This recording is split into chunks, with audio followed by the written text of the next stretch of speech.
దేవుని దాసులు మన మధ్యకు వచ్చి ఉన్నారు. దైవ వర్తమానాన్ని అందిస్తారు. అన్నారండి.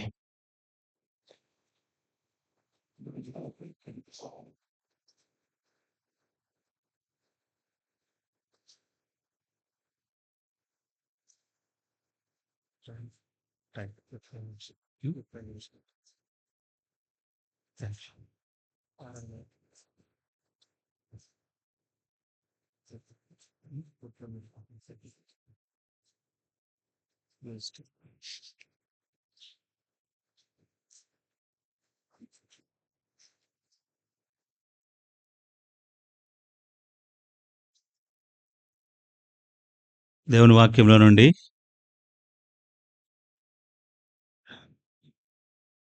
లూకా సువార్త 7వ అధ్యాయం.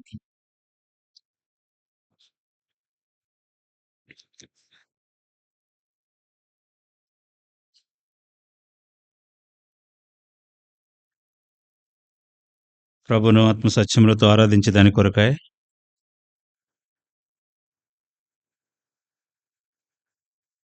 7వ అధ్యాయము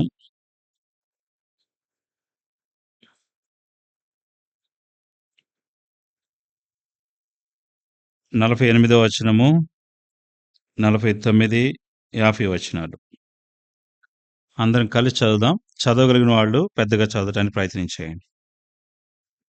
నీ పాపములు క్షమించబడి ఉన్నవి అని ఆమెతో అనెను. అప్పుడు ఆమెతో కూడా భోజన పంక్తిలో కూర్చున్నవారు పాపమును క్షమించుచున్న ఇతడు ఎవడని తమలో తాము అనుకొనసాగిరి. అందుకు ఆయన, నీ విశ్వాసం నిన్ను రక్షించెను, సమాధానం గల దానివై వెళ్ళమని ఆ స్త్రీతో చెప్పాను. ప్రార్థన చేసుకుంటా.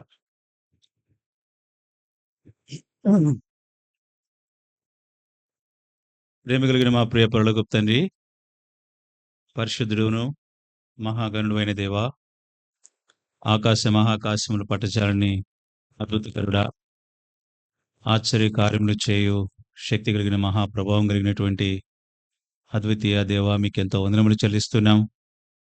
ప్రభుదినంలో మీరు మాకు అనుగ్రహిస్తూ వచ్చిన ఈ పునరుద్ధరణ సంబంధమైన ఈ పండుగ దినములో దేవా, మీరు మాకు అనుగ్రహిస్తూ వచ్చిన ఈ సమయాన్ని బట్టి మీకు ఎంతో వందనాలు. మీ పునరుద్ధరణ శక్తిని మేము పొందేదాని కొరకాయ మరొకసారి మీ పాద సన్నిధిలో చేరి ఆత్మ సత్యములతో ఆరాధించినట్లుగా మీరు మమ్మల్ని సిద్ధపరుస్తూ వచ్చిన మీ యొక్క ఆత్మను బట్టి మీకు ఎంతో వందనాలు. ఈ స్థలంలో సేవన ప్రార్థనా మందిరంలో వేటపాలెంలో మీ ప్రజలతో కూడా నేను ఏకీభవించడానికి ఈ దినమును మీరు అనుమతించినందుకై స్తోత్రాలు. ఎన్నికలేని వాడును, మీ పరలోక ఉద్దేశాలు మీరు నెరవేర్చుకునండి. నన్ను మీరు తీసుకుని వచ్చిన ఉద్దేశాన్ని మీరు సంపూర్ణం చేయండి. మా జీవితంలో ఒక నూతన దినాన్ని ఇచ్చారు, అందుకై స్తోత్రాలు. గడపగలిగే సమయాన్ని ఎంతో దీవెనకరంగా ఉంచం. ఆరాధన కొరకైన భాగాన్ని 7వ అధ్యాయంలో లూకా సువార్తలో మేము చదువుతూ వచ్చిండగా అందులో ఉన్న ఆత్మీయమైన అర్థాలు మా జీవితానికి అన్వయించుకొని తద్వారా మిమ్మల్ని ఆత్మసత్యములతో ఆరాధించిన వారిగా సిద్ధపరచు. కృతజ్ఞత వందనములు చెల్లిస్తూ యేసు ప్రభు వారి పరిశుద్ధమైన నామమున స్తుతించి ప్రార్థించి వేడుకుంటున్నాము తండ్రి, ఆమేన్.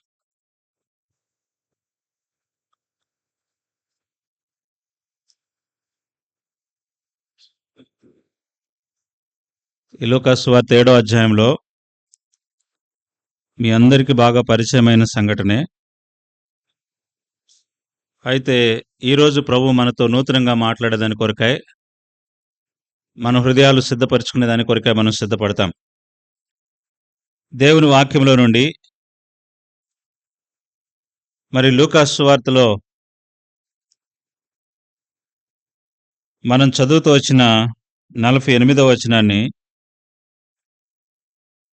నీ పాపములు క్షమించబడి ఉన్నవి అని ఆమెతో అనెను. పాపములు క్షమించుట నిజంగా దేవుని యొక్క ఉద్దేశం భూమి మీద మానవుని యొక్క పాపములు క్షమించబడితే ప్రాముఖ్యమైన విషయం. ఎందుకనంటే మానవుడు తన అవిధేయత వలన, ఆజ్ఞ అతిక్రమం వలన పాపమే కారణమైంది. కాబట్టి ఆజ్ఞ అతిక్రమము ప్రతి మనిషిని కూడా దేవుని నుండి దూరం చేసింది. దేవుడు యాజ్ ఎ రూలర్, ఆయన ఎలాంటి వాడంటే ఒక అధికారి అని చెప్పవచ్చు.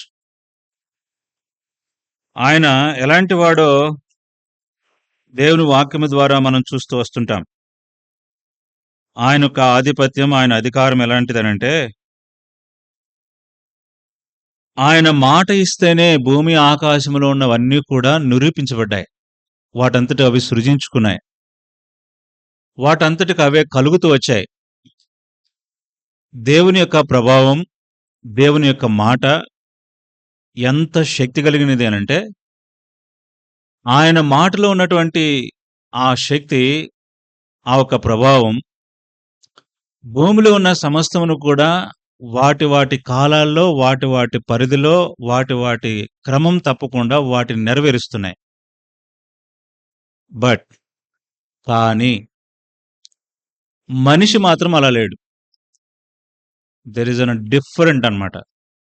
ఎంత డిఫరెంట్ అంటే, దేవుని మాటను కూడా ధిక్కరించగలిగేటువంటి ధైర్యం ఒక మనిషికే ఉంది. కనుకనే ఆజ్ఞ చాలా ప్రాముఖ్యమైంది. ఒకడు నన్ను ప్రేమించిన యెడల నా ఆజ్ఞలు గాయకొనును. దేవుణ్ణి ప్రేమిస్తున్నామనంటే, దేవుడు మనల్ని సృష్టికర్త అని మనం గమనిస్తున్నామనంటే, ఆయన ఎలాంటి వాడు అనే దానికి అబ్రహాముతో ఒక మాట అన్నాడు. 17వ అధ్యాయంలో ఆదికాండంలో ఆయన ఈ మాట అన్నాడు. I am the almighty God. నేను సర్వశక్తి గల దేవుడను. కాబట్టి నేను సర్వశక్తి గల దేవుడను. ఆయనలో ఉన్న పవర్, ఆయనలో ఉన్న శక్తి ఎంత గొప్పది అనంటే అంత గొప్పది. అంటే మనిషికి దాన్ని అర్థం చేసుకోలేడు. మనిషి ఊహకు అందనిది అది. మనిషి ఎప్పుడు అర్థం చేసుకుంటాడంటే, ఈ భూమిని విడిచి అంతరిక్షంలోకి ప్రవేశించిన తర్వాత దేవుని యొక్క సృష్టి ఏంటో, దాని యొక్క సార్వభౌమాధికారం, దేవునిది ఎంత శక్తి కలిగిన వాడో దాన్ని అర్థం చేసుకోవడానికి మనిషికి అప్పుడు మాత్రమే తెలుసుకుంటాడు. ఒక ఆయన చందమామ మీద, మీకు బాగా అర్థం కావడం చెప్తున్నాను అన్నమాట. చంద్రుడి మీద కాలు పెట్టడానికి వెళ్ళాడు. మొట్టమొదటిసారి కాలు పెట్టాడు. ఆయన తిరిగి వచ్చేటప్పుడు భూమి మీదకి వచ్చి ఆయన ఇచ్చిన సాక్ష్యం ఏంటనంటే, ఆయన అన్నమాట, నేను చంద్రుడి మీద అడుగు పెట్టడం గొప్ప విషయం కాదు. నేను చంద్రుడి మీద అడుగు పెట్టడం గొప్ప విషయమేం కాదు. కానీ సర్వశక్తి కలిగిన దేవుడు, అంత విశ్వాన్ని కలుగజేసిన వాడు, ఆయన నా కోసం భూమి మీద కాలు పెట్టడం గొప్ప విషయం. నన్ను సృజించిన వాడు, నాకు దేవుడుగా ఈ లోకంలోకి అడుగు పెట్టడం అది గొప్ప సంగతి. కాబట్టి ఆయన మాట ఇచ్చాడు, తన ప్రజలను వారి పాపం నుండి ఆయనే రక్షించును గనక ఆయనకి యేసను పేరు పెట్టబడను. కాబట్టి ఆయనలో ఉన్న సార్వభౌమాధికారం, ఆయన సర్వశక్తి ఎంత గొప్పది అనంటే అంత గొప్పది అని చెప్పాలి. కాబట్టి ఆ గొప్పదైన దేవుణ్ణి, ఆయనకు అధికారం ఉంది అనంటే, ఈయన ఎవడు అని అంటున్నాడంటే మనుషుని యొక్క తలంపెంత రోత బ్రతుకో చూడొచ్చు. కాబట్టి దీన్ని బట్టి అర్థమవుతుంది ఏంటంటే, ఒకటి, దేవుడు పాపమును క్షమించడానికి అధికారము కలదు. కాబట్టి క్షమించే అధికారం యేసు ప్రభువుకు ఒక్కడికే ఉంది. ఎందుకనంటే ఆయన శక్తిని మనం అర్థం చేసుకోలేం కాబట్టి పాపములు అనే మాట ఒక్క మాట మాట్లాడాడు. పాపములు అనే మాట తెలుగులో మనకిట్లా ఉంది, కానీ దానికి పర్యాయ పదాలు ఎన్ని ఉన్నాయో అన్నీ ఉన్నాయి. మార్కు సువార్త 7వ అధ్యాయంలో 21వ వచనంలో, మనుషుని యొక్క హృదయంలో నుండి కలిగే చెడ్డవనియు మనిషిని అపవిత్రం చేస్తున్నాయి అని రాయబడింది. అంటే దేవుని మాటను ధిక్కరించడమే కాకుండా మనుషుని యొక్క హృదయంలో నుండి వచ్చే ప్రతి మాట, ప్రతి తలంపు మనిషిని ఏం చేస్తున్నాయంటే అపవిత్రుని చేశాయి. కాబట్టి అవి అపవిత్రం చేసినవి ఎన్ని ఉన్నాయనంటే అందులో 13. కాబట్టి కింద రాస్తూ వచ్చినాడు, అందులో ఉన్నవన్నీ కూడా మనల్ని అపవిత్రం చేస్తున్నాయి. కాబట్టి ప్రతి మనుషుడు కూడా అపవిత్రుడే.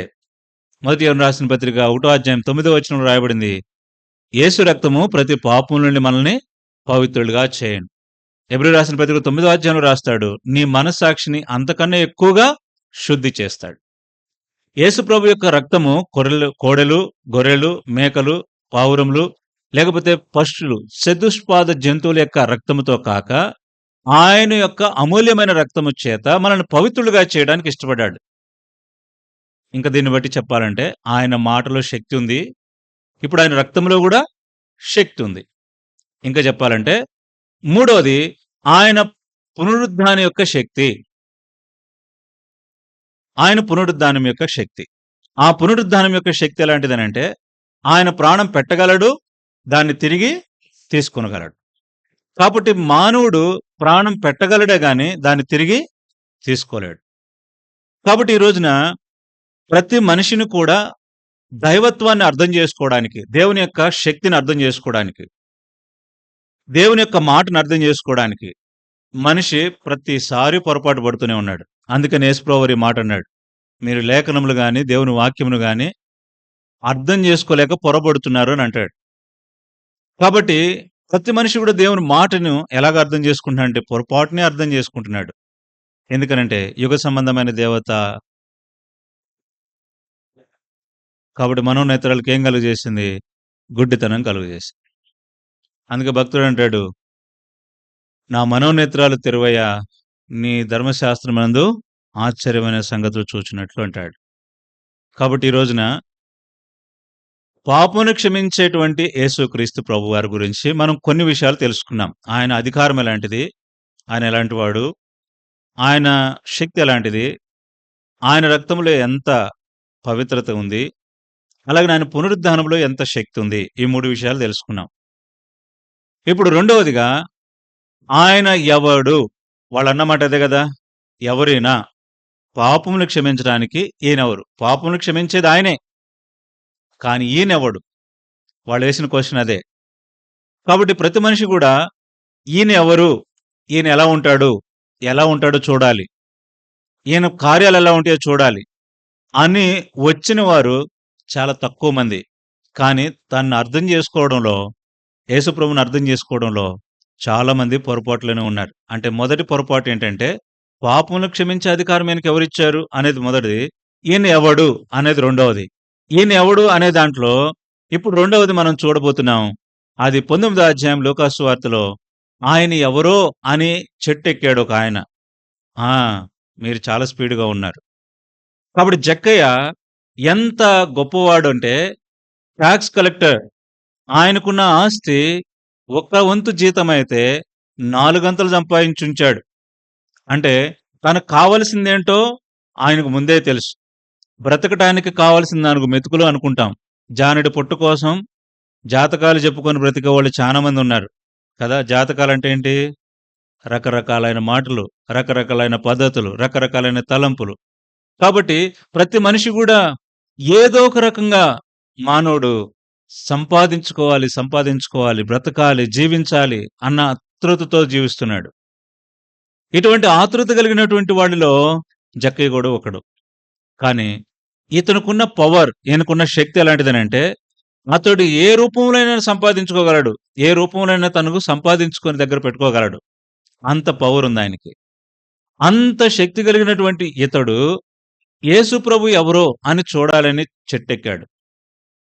ఆ చెట్టెక్కిన క్రమంలో ఈ 19వ అధ్యాయంలో యేసు ప్రభు వారు అంటాడు, జక్కయ్య నువ్వు త్వరగా దిగిరా, నేడు నీ ఇంట ఉండవలసి ఉన్నది, నేడు నీ ఇంట ఉండవలసి ఉంది. ఇప్పుడు ఇది రెండవది ఏం చూస్తున్నాం? అతడు ఎవడో అని చూడాలనుకున్నాడు, కానీ ఆయనే ఆయన ఇంటికి వచ్చాడు. అర్థమవుతుందండి? ఎవరో చూద్దామని వెళ్ళిపోయాడు, కానీ ఆయనే తన్ను వెతుక్కుంటూ ఇంటికి వచ్చేశాడు. అడగటం ఆలస్యం, అక్కర తీర్చేవాడు. ఊహించిన దానికంటే అత్యధికంగా చేయగల శక్తి గల దేవుడు.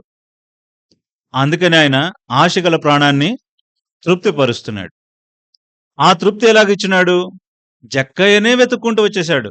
జక్కయ్య అతడెవడో అని చూడటానికి వెళ్ళాడు, కానీ ఆయనే ఆయన ఇంటికి వచ్చేశాడు. ఇప్పుడు ఈ 2 అధికారాలు దగ్గరకు వచ్చాయి. ఒకటి భూ సంబంధమైన అధికారం, రెండోది పర సంబంధమైన అధికారం. ఈ 2 అధికారాలు ఒక చోట కూర్చున్నప్పుడు వచ్చే మాట ఏంటో తెలుసా? పాపైన వాని ఎంట బస చేయ వెళ్ళుచున్నాడే. ఎవరన్నారు ఈ మాట? శాస్త్రులు, పరిసయ్యులు. పాపైన వాని ఎంట బస చేయ వెళుతున్నాడు. పాపుల ఎంట ఆయన కూర్చోటానికి వెళుతున్నాడు. పాపుల ఎంట మాట్లాడటానికి వెళుతున్నాడు. పాపుల ఎంట ఆయన భోజనం చేయడానికి కూర్చుంటున్నాడు. ఒక పాపితో ఆయన సంబంధం ఏంటి? ఆయన అధికారం ఏంటి? ఆయన ప్రభావం ఏంటి? ఆయన దైవత్వం యొక్క లక్షణాలేంటి అనంటే, ఒక పాపితోనే కూర్చుంటాడు, ఒక పాపితోనే మాట్లాడతాడు, ఒక పాపితోనే భోజనం చేస్తాడు, ఒక పాపితోనే నిద్రపోతాడు. ఆయన లక్షణం అలాంటిది. కాబట్టి ఆయన మనిషిని భూమి మీద దర్శించడానికి వచ్చిందే పాపులతోనే సహవాసం చేయడానికి. బయట నుంచొని ఒక ఆయన, నేను లోపలికి రాకూడదండి, నేను లోపలికి రాకూడదు అని అంటున్నాడు. ఎందుకనంటే, ఇప్పుడేనండి బీడీ తాగాను, నేను లోపలికి రాకూడదు అంటున్నాడు. అంటుంటేను, ఆయన వచ్చిందే నీ బొట్టోళ్ళ కోసమే, నువ్వు లోపలికి రాయా, లోపలికి వచ్చి కూర్చో అన్నా. అనంటాను, నేను రానండి. బయట అతను ఎంత పవిత్రంగా ఎంచుతున్నాడో దేవుని మందిరాన్ని, మందిరంలో కూర్చున్న మనకైతే ఆ భయం లేదు, కానీ బయట ఉన్న వ్యక్తికి ఆయనకి ఎంత భయంగా ఉందో చూడండి. అతన్ని నేను ఇంటికెళ్ళి దర్శించినాను, మాట్లాడాను. ఏంటనంటే, నాకు దేవుడంటే భయమేనండి, దేవుడంటే గౌరవం అండి, దేవుని బిడ్డలన్నా గౌరవం అండి, దేవుని సేవకులన్నా గౌరవం అండి, కానీ నాకున్న ఈ అలవాట్లు పోవట్లేదు, అందుకే నేను లోపలికి రాలేకపోతున్నాను అంటున్నాడు. అంటే అప్పుడు చెప్పినాను, ఇలాంటి దొంగలు, ఇలాంటి వ్యభిచారులు, ఇలాంటి మోసగాండ్రు, ఇట్లాంటి వాళ్ళకి యేసు ప్రభు వచ్చి ఆయన దర్శించి ఆయన ఇంట కూర్చున్నాడు కదా, మరి నిన్ను దర్శించడానికి వచ్చినప్పుడు నువ్వు ఆయనకి ఎందుకు లోపడకూడదు అనగానే ఆయన వెంటనే, ఈ విషయం నాకు అర్థం కాలేదని నాకెవరు చెప్పలేదు, నాకింత విపులంగా చెప్పలేదు. ఆయన ఈళ్ళతోనే సహవాసం చేస్తాడా అంటే, ఆ రోజు నుంచి ఆయన మందిరానికి రావడం మొదలేశాడు. అక్కడ కూర్చున్నాడు. కూర్చొని ఆయన ఇప్పుడు కూడా ఆరాధన ఏం చేస్తాడు తెలుసా? ప్రభువా, నీ దాసుని పంపించావు, నీ సన్నిధిని తీసుకొచ్చావు, నా ఇంట్లో కూర్చున్నావు, నాతో మాట్లాడావు. ఇదే ఆరాధన అయింది. ఇక మా భోజనం నువ్వు తింటావో లేదనయ్యా, యేసు ప్రభువే తిన్నాడు, నీతో పాటు నేను తింటమే ఉంది, పెట్టు కొంచెం అన్న, కారం వేసుకొని తినొచ్చాను ఆ రోజు ఇంట్లో. ఆయన సంతోషపడ్డాడు, ఇంటికి వచ్చాడు, దేవుని ఇంటికి. ఈనాడు పాపులతో సహవాసం చేయడానికి వచ్చిన యేసుక్రీస్తు ప్రభువారు ఆయన ఆకాశంను, లేకపోతే ఆయన యొక్క సింహాసనాన్ని విడిచి భూమి మీద మనతో సహవాసం చేయడానికి వచ్చినాడు. కాబట్టి జక్కయ్య ఇతడు ఎవరో ఆయన చూడాలనుకున్నాడు, కానీ ఆయన్ని చూడటానికి ఆయన ఇంటికి వచ్చేసాడు.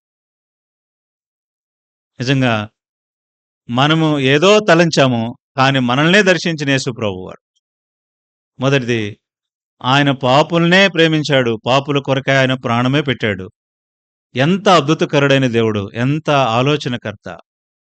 మనిషి పక్షాన దేవునికున్న అద్భుతమైన జ్ఞానం, ఆయనకున్న ప్రేమ, ఆయనకున్న జాలి, కరుణ ఎంత గొప్పదనంటే దాన్ని వర్ణించడానికి వీల్లేదు. కాబట్టి ఈ రోజున రెండవదిగా మనం చూస్తున్నాము, ఇతడెవడు అన్నందుకు, ఆయన ఎలాంటి వాడో చూడాలనుకున్నందుకు జక్కయ్యను చూడటానికి వచ్చాడు. ఇప్పుడు జక్కయ్య జీవితంలో జరిగిన 3 మార్పులు చూద్దాం. ఏంటి 3 మార్పులు? ఒకటి, యేసు ప్రభువారు ఆ ఇంట ఉన్నాడు. యేసు ప్రభువారు ఆ ఇంట ఉన్నాడు. ఈనాడు నీ ఇంట ఆయన ఉండటానికి ఇష్టపడ్డాడు. పాపైన మనిషిని అంట ఆయన ఉండటానికి ఇష్టపడ్డాడు. ఈరోజు నీ ఇంట కూడా ఆయన ఉన్నాడు, నీతో పాటు కూడా ఉన్నాడు. You are not alone. నువ్వొక్క ఒంటరి వాడువు, ఒంటరి దానువు కానే కావు. కాబట్టి మనతో పాటు ఉన్నవారు ఎవరనంటే, మన ప్రభువు మనతో పాటు ఉన్నాడు, మన శక్తి కలిగిన యేసుక్రీస్తు వారు మనతో పాటు ఉన్నాడు. కాబట్టి మనతో పాటు ఉన్న యేసుక్రీస్తు జక్కయ్యతో పాటే కాదు, ఆ దినాల్లో ఆయన అధికారం కల్లవాడే కావచ్చు, కానీ ఆయన అధికారం కిందకి లోబడ్డవాడు జక్కయ్య. ఈరోజు నువ్వు ఆయన అధికారం కిందకు లోబడ్డావు, ఆయన అధికారానికి లోబడ్డావు కనుక నీది మొదటిది మనం చూస్తున్నాం. రెండవది, జక్కయ్యలో ఉన్న రెండో అనుభవం ఏంటంటే, జక్కయ్య తాను తిరిగి జన్మించిన అనుభవంలోకి వచ్చేసాడు. ఎట్లాగంటే తిరిగి ఇవ్వడం నేర్చుకున్నాడు, తిరిగి తీసుకోవడం కాదు, ఆయన తిరిగి ఇవ్వడం నేర్చుకున్నాడు. ఎలాంటి అనుభవంలోకి వచ్చాడంటే, ఇప్పుడు నేను పొందటమే కాదు, అది ఇతరులకు కూడా పంచిపెడతాను. నేను తీసుకోవడమే కాదు, అది ఇతరులకు కూడా తెలియజేస్తున్నాడు. దీన్ని దేని చూపిస్తుంది అనంటే, ఏది సాదృశ్యంగా ఉంది అనంటే, ఏ మాటకు సాదృశ్యంగా ఉంది అనంటే, సాక్ష్యమునకు సాదృశ్యం. కాబట్టి తను ఇవ్వటంలో సాక్ష్యం ఉంది. ఎలాంటి సాక్ష్యం ఉందనంటే, ఎవని యొద్దనైనను నేను అన్యాయంగా తీసుకున్న యెడల అతడికి 2 అంతలు అతనికి చెల్లిస్తాను. అంతేకాదు, ఎవని యొద్దనైనా అన్యాయంగా తీసుకున్నట్టయితే దానికి 4 రెట్లు చెల్లిస్తాను. నిజంగా ధర్మశాస్త్రం మర్చిపోయి ఉంటాడు అనుకున్నాను. జక్కయ్య ధర్మశాస్త్రాన్ని మర్చిపోయి ఉంటాడు అనుకున్నాను. కానీ జక్కయ్య ధర్మశాస్త్రం మర్చిపోలేదు. అతడు దేవునికి భయపడేవాడు. కానీ ప్రజల దగ్గర నుంచి అన్యాయంగా తీసుకోవడం మాత్రం ఆపలేదు. ఆ అన్యాయాన్ని తీసుకునే దాన్ని తిరిగి ఇవ్వడానికి ఆయన ఏమంటున్నాడంటే, ధర్మశాస్త్రంలో ఎవని యొద్దనైనను దొంగతనం చేసిన యెడల, ఎవని యొద్దనైనను తీసుకున్న యెడల, పొరుగువానిది ఆశించేస్తే అతడు 4 రెట్లు తిరిగి చెల్లించాలి. లేవీకాండంలో రాయబడింది, నిర్గమకాండంలో రాయబడింది. ఎవని యొద్దనైనా అన్యాయంగా తీసుకుంటే 4 రెట్లు చెల్లించాలి. ఆ 4 రెట్లు ధర్మశాస్త్రం చెప్తుంది. కానీ ఆ ధర్మశాస్త్రం ఏం చెప్తుందంటే, ఎవరి యొద్దనైనా దొంగతనం చేస్తే అతడు మరణానికి పోతాడు, అతడు పాపి. దాని ముద్ర ఏంటి? పాపి. దానికి వేసే ముద్ర ఏంటనంటే పాపం. అన్యాయంగా చేస్తున్న దాన్ని పాపంతో పోల్చాడు. కాబట్టి ఈ పాపం అనే ముద్ర తన మీద నుంచి తీసివేయడానికి, ఇదిగో నేడు ఈ ఇంటికి రక్షణ వచ్చింది. రెండవ భాగం ఏంటనంటే, అతడు తిరిగి ఇవ్వటం నేర్చుకున్నాడు. తన సాక్ష్యాన్ని ప్రజలతో పంచుకుంటున్నాడు. ఒకటి, ఆయనంట ఉన్నాడు. 2, అతడు సాక్ష్యం ఇస్తున్నాడు. ఆయన ఉన్నాడు కాబట్టి సాక్ష్యం ఇస్తున్నాడు. ఆయన లేకపోతే సాక్ష్యం ఇచ్చేవాడు కానే కాడు. కాబట్టి ఆయన ఉన్నాడు అనే సాక్ష్యం ఈ రోజు మనం చెప్తున్నాం. ఏమనంటే, ఆరాధన ద్వారా, అవును ప్రభువా, నువ్వు నా పాపను క్షమించడమే కాదు, నాతో పాటు ఉన్నావు, నాతో పాటు ఉండి ఇప్పుడు నేను సాక్ష్యం ఇచ్చేటట్లు చేస్తున్నావు, అందుకు నిన్ను ఆరాధిస్తున్నానని ప్రభుని ఆరాధించాలి. ఇది రెండవది.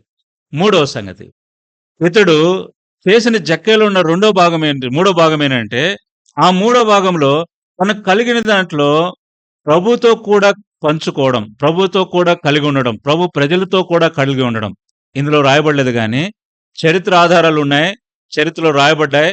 ఇతడు ఎలాంటి వాడంటే, వచ్చిన వాళ్ళందరితో సహవాసం చేసిన వాళ్ళది రిచ్ మ్యాన్. ఎంత ధనికుడో చెప్పనా? 0. ఎంత ధనికుడో చెప్పనా? మళ్ళీ అర్థం కాలేదు మీకు. అతడు 0. ధనికుడు ఏంటి, 0 ఏంటి అని అంటారేమో. అతడు ధనికుడే కానీ 0. చెప్పనా? అతడు ఒకరి దగ్గర సంపాదించాడు, కానీ 4 రెట్లు తిరిగి ఇచ్చాడంటే ఉన్నాయా పోయినాయా? బాగా చెప్పారు. ముందు తెలియగలవాళ్ళు అనిపించుకున్నారు.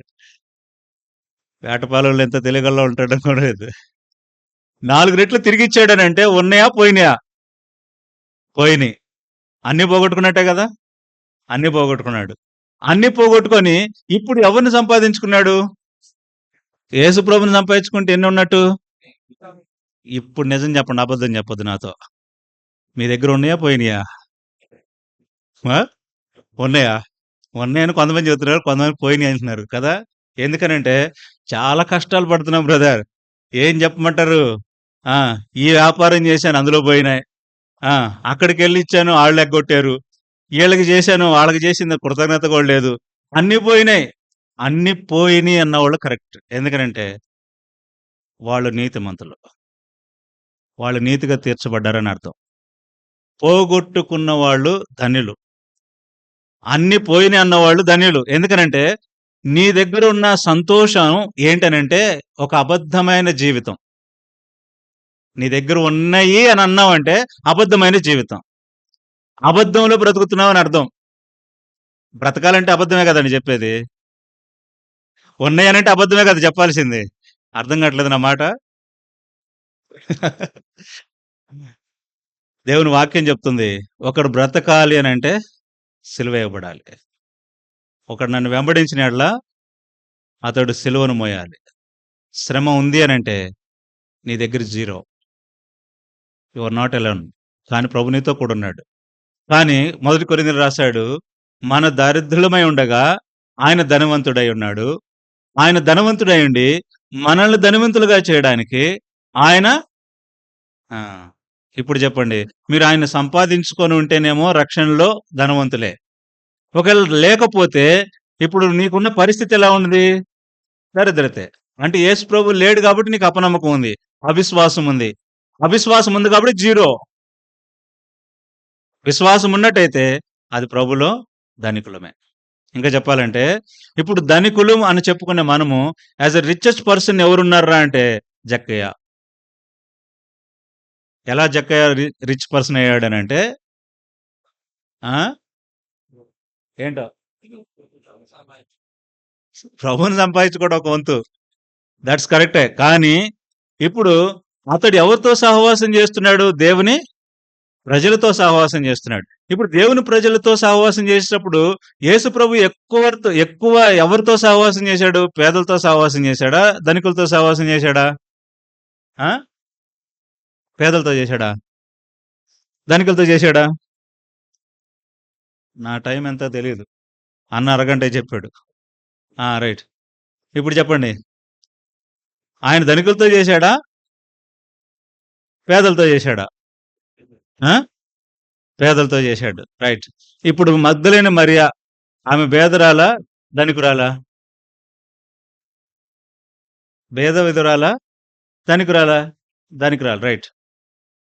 కాబట్టి మగ్దలేని మరియా 7 దెయ్యాలు పట్టిన మరియా 5 మరియలు ఉన్నారు. బైబిల్ గ్రంథంలో ఎంతమంది ఉన్నారు? 5 ఉన్నారు. 5 మరియలు రిచెస్ట్ పర్సన్స్. ఏ మరీనన్నా కదిలియండి, మరి మక్కలు ఉంటే క్షమించాలి. వాళ్ళు 5 కూడా మంచి ధనికులే. ఇంకా చెప్పాలంటే ఈ 7 దయ్యాలను పట్టిన మరియా ఎక్కడ ఉండేదనంటే పిలాతు, హేరోదు వాళ్ళ భార్యలతో సహవాసం చేసేది. వాళ్ళతో సహవాసం చేసేది. ఆమె గురించి ఇంకోసారి ధ్యానం చేద్దాం. ఇప్పుడు జక్కయ్య గురించి ఆలోచిద్దాం. జక్కయ్య యాజ్ ఎ ట్యాక్స్ కలెక్టర్, ఆయన ఆ ప్రభుత్వంలోనే ఉన్నాడు. మరి ఈయన రిచ్ పర్సనే కదా. ఆయనకున్న దాంట్లో, కలిగిన దాంట్లో అన్నిట్లో ప్రభుని సేవించాడు. ఇప్పుడు ప్రభుని వెంబడించే అనుభవంలో ఆయన అన్నిటిని పోగొట్టుకున్నాడు అని అనుకుంటున్నాం కదా. 4 గంటలు తిరిగింది. 1 వంతు సంపాదించితే ఆయన 4 గంటలు. ఇప్పుడు ఈ 4 గంటల్లో ఏమేమి సంపాదించుకున్నాడు? ఇప్పుడు భౌతికంగా అట్లా ఉంచండి. ఆత్మీయంగా ఏం సంపాదించుకున్నాడు అనే దానికి 4 సరిహద్దులు ఉన్నాయి. మనకు అపోస్తుల కార్యాలు 4:42 అనగానే మీకు జ్ఞాపకం వచ్చి ఉంటది. అబ్బా, ఎంత బాగా చెప్పారన్న. చెప్పండి, పెద్దగా చెప్పండి. అపోస్తుల బోధ, సహవాసము, రొట్టె విరుచుట, ప్రార్థన చేయుట. ఇంతకన్నా ఏం కావాలి ఒక విశ్వాసికి? ఇంతకన్నా ఏం కావాలి విశ్వాసికి? ఇప్పుడు ఈ 4 గంటల అనుభవం వాస్తవంగా ఆయన సంపాదించుకున్నాడా లేదా అనే దానికోసం కొన్ని ఉదాహరణలు మనం చూద్దాం. ఏంటి ఉదాహరణ? రండి, 19వ అధ్యాయం లోకాసు వార్త. లోకాసు వార్త 19వ అధ్యాయం. లోకాసు వార్త 19వ అధ్యాయం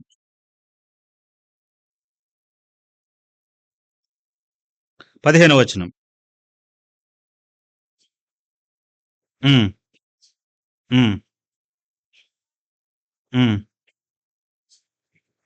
ఉమ్. కాబట్టి ఇక్కడ అతని గురించి రాసించింది ఏంటంటే చూడండి, 9వ వచనంలో, అందుకు యేసు ఇతడును అబ్రహాం కుమారుడే, ఎందుకనగా నేడు ఈ ఇంటికి రక్షణ వచ్చి ఉన్నది. కాబట్టి రక్షణ వచ్చి ఉన్నది. ఎవరికి కావాలి రక్షణ? ఇప్పుడు 10వ వచనం.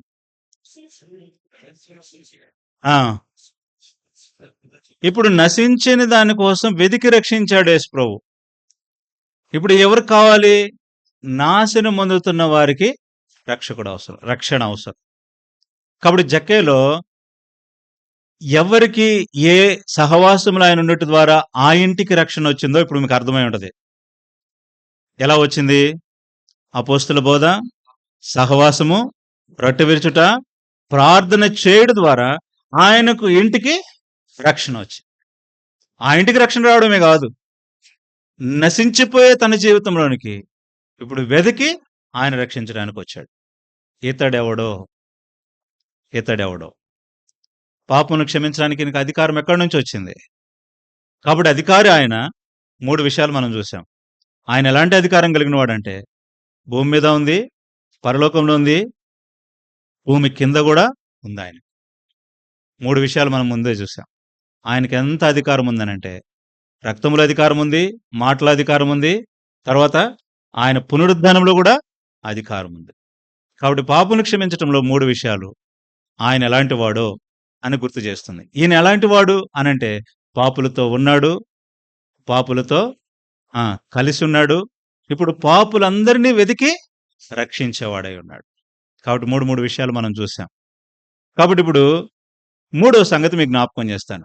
ఏంటి మూడో సంగతి అనంటే, ఇప్పుడు మనం చదువుకున్న భాగంలోకి వెళ్దాం. 7వ అధ్యాయం లూకా సువార్త 7వ అధ్యాయం చదువుకున్న భాగంలోకి వెళ్దాం. లూకా సువార్త 7వ అధ్యాయం 7వ అధ్యాయము 50వ వచనం.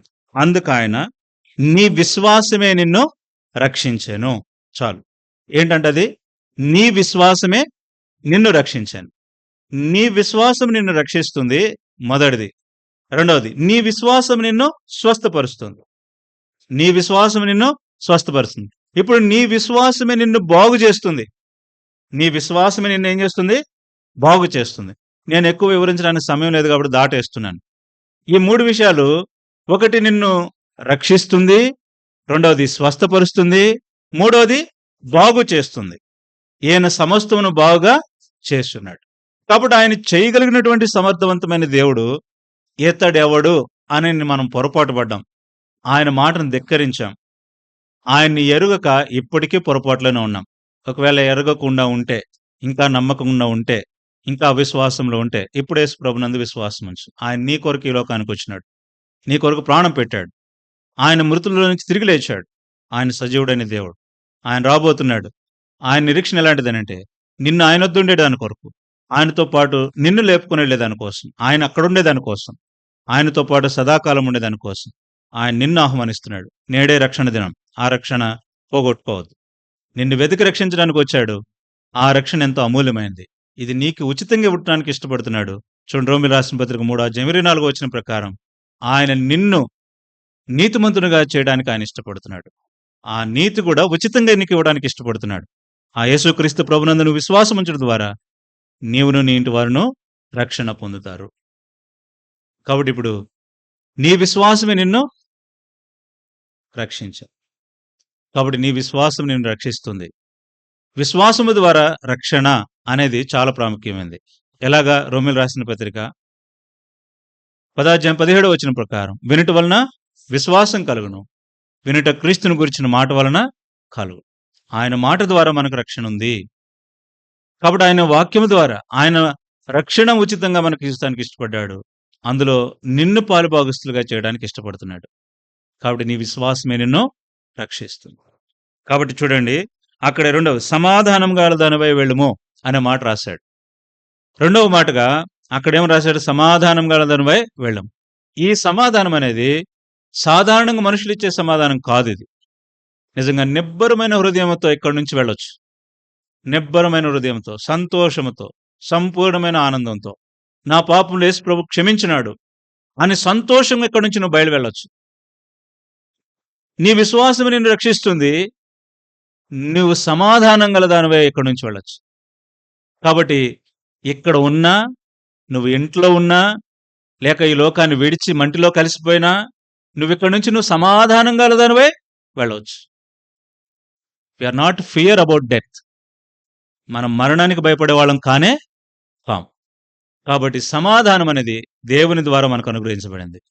అది ఎలాంటిదనంటే, ఇద్దరి మధ్య గొడవ అయిన తర్వాత వారిద్దరిని కలిపే ఒక వ్యక్తి వచ్చినప్పుడు, వారిద్దరు మనసులు కలిసిపోవడానికి ఇష్టపడుతున్నప్పుడు, వారిని కలపగలిగే ఒక అధికారి ఉన్నాడనంటే, ఆ అధికారికి మనం ఎన్ని వందనాలు చెల్లిస్తాం. మన ఇద్దరం అయినోళ్ళమే, కానీ గొడవ అయింది, కానీ ఒక మధ్యలో ఒక వ్యక్తి వచ్చాడు, మన ఇద్దరు కలిపేశాడు.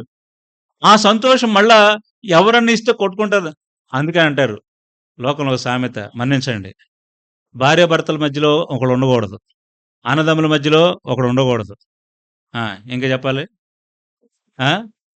ఇద్దరు స్నేహితుల మధ్య ఎక్స్పీరియన్స్ అనుకుంటా ఇద్దరు స్నేహితుల మధ్యలో ఉండకూడదు. కాబట్టి చాలా మంది ఒకళ్ళ మధ్యలో ఒకళ్ళు ఉన్నారంటే గొడవలే. వీళ్ళిద్దరు బాగానే ఉంటారు. మళ్ళీ సమాధాన పరిచినోడు ఏమైపోతాడు? బయటికి ఇసిరేస్తారు ఆయన. కాబట్టి మన ప్రభు మనల్ని సమాధాన పరచడానికి వచ్చినాడు. ఈ సమాధానం ఎలాంటిదంటే, ఎవ్వరు మన ఎదురు నుంచి తీసివేయలేని. అందుకని 1 పేతురు 1:15 అంటాడు. ఏమనంటాడు? చెప్పనా? సఖ్యమును మహిమాయుక్తము we are not expecting about his glory. దాన్ని మనం వర్ణించడానికి ఆ నాలుక చాలదు, ఆ ఊహ చాలదు. ఆ మహిమను గురించి ఆలోచించడానికి. చెప్పునా సఖ్యమును మహిమాయుక్తమునైన అన్నది. కాబట్టి మనం ఆరాధించేటప్పుడు విన్న విషయాలు మీకేది జ్ఞాపకం వస్తే అవే మీరు ఆరాధన చేయండి. ప్రభు నీ జీవితంలో చేసింది ఇదే.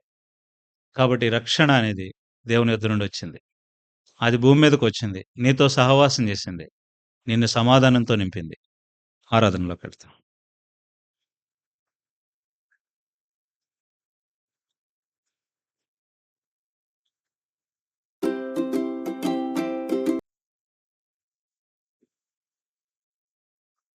మనందరం